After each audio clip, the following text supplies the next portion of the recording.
Hi everyone, this is TJ from Avid, and in this video, we're going to take a look at MBOX Control. MBOX Control will be a separate application that you will need to install.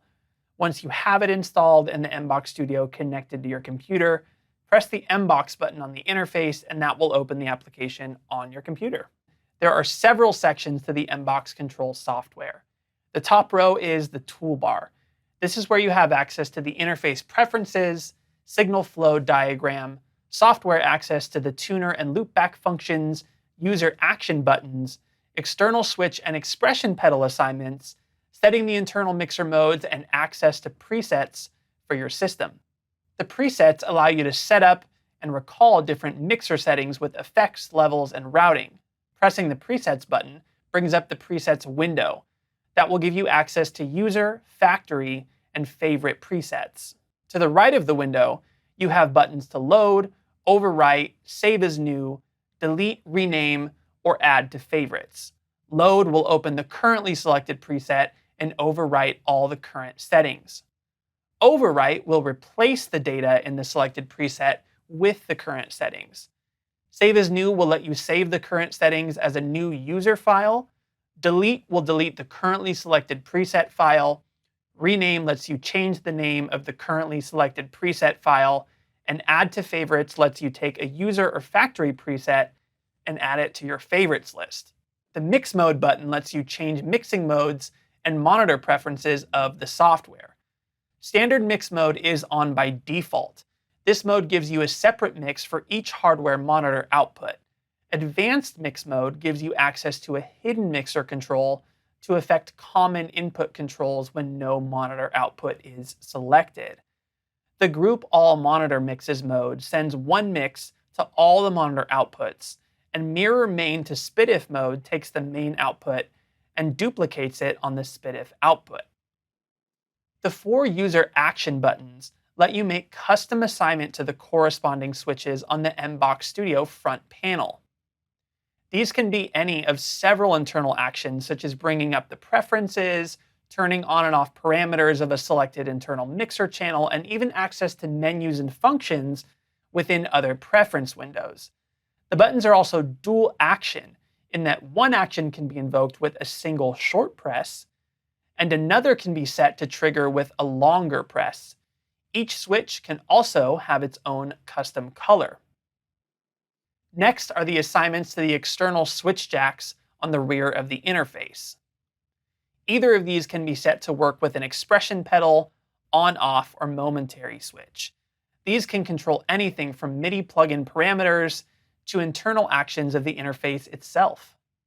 Loopback enables you to take input channels 7 and 8 from the internal mixer and route them back to ADAT input 7 and 8 for recording back into Pro Tools or another DAW from other applications on your computer, such as conferencing software like Zoom for podcasters.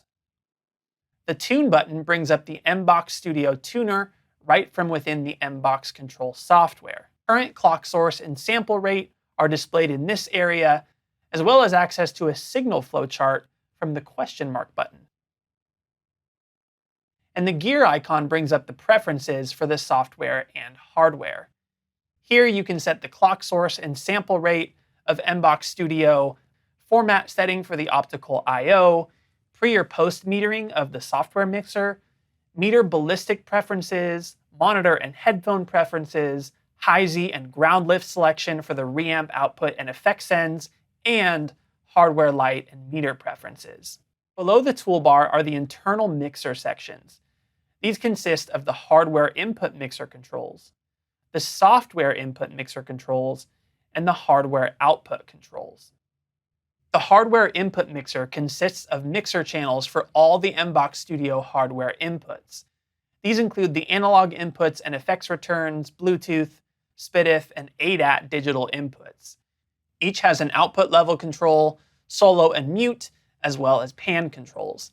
There is a small circle at the bottom of each channel for enabling stereo pairs of odd-even channels.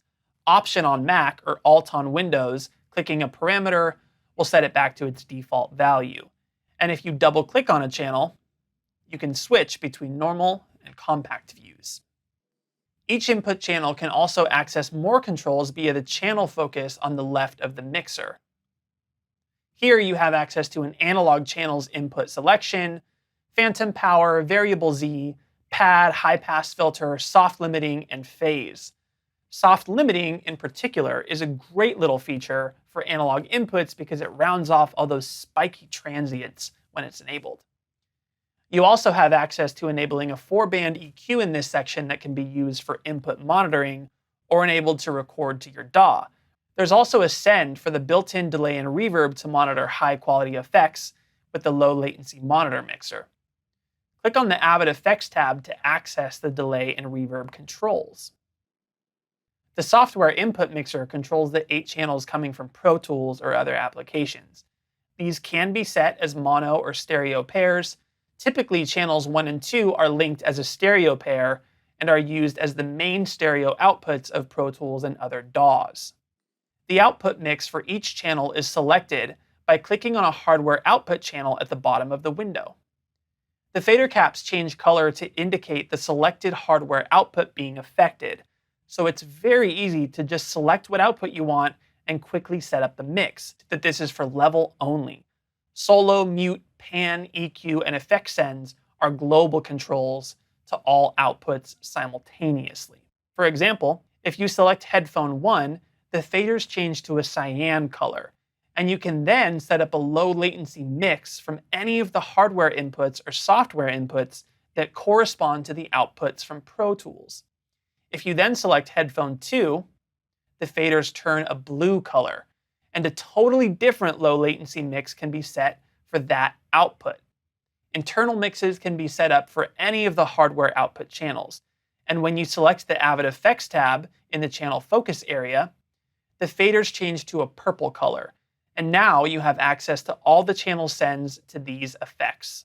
In the bottom left-hand corner of the window is the monitor control section. This is a software replication of the monitor controls on the front panel of the MBOX Studio hardware. Here you can select the monitor output destination, set the selected monitor level, link the monitor outputs, mono, mute, and dim the selected monitor output. Talkback can be activated, as well as setting the dim level and overall talkback mic gain.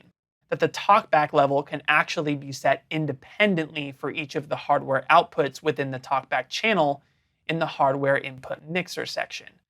Monitor controls can be pulled up as a floating window that will float on top of all applications, giving you access to the monitor section controls no matter what application you're working in.